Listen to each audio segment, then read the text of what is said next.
Sumo deadlift. Our goal here is to perform a deadlift with a slightly wider stance. So conventional, we're here. Sumo, we're going to be out here. What we want is at least shoulder width is a good place to start, and then probably wider than that for most people. Again, play around with this as best you can, but the goal very simply, the setup is I want my feet, like in my head, I always get the feet at least at the outside of the rings of the bar, the farthest ring out. And then from here, it's the exact same thing as a regular hinge. I simply hinge until I can't anymore.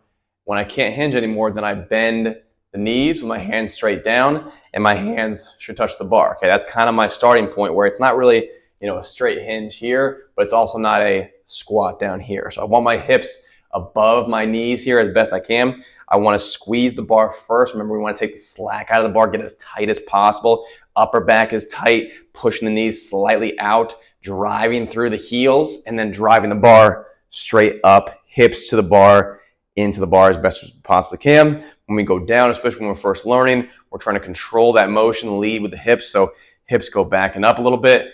When we get down to we can't hinge anymore, we bend the knees slightly, and we're back at our same starting position. Again, I want that bar to stay very close. So if I were to do this at an angle here, sideways from the camera, you should see that that bar path goes right from almost touching my shins here to straight up. It doesn't go forward, it doesn't start forward. I don't roll the bar around. I'm going to hinge back as best I can, keep that bar tight to the body.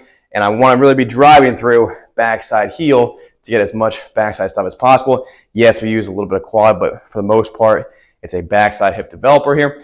When we're getting tight too, make sure the upper back is super tight. So I want a lot of tension here, a lot of tension here. Lower back stabilizes, but we don't move from that position, right? I don't want to be getting here and then starting to, move around from that position. I want to stay as fixed as possible, as tight as possible. Pull the slack out of the bar. That click is what we're looking for. So pull the slack out, tension, tension, tension, tension. Drive through the heels, push hips forward, and then control back down based off of what phase we're in or what the instructions are. Just make sure we have that technique down. Then we will continue to add load and or add speed or power depending on what phase we're in.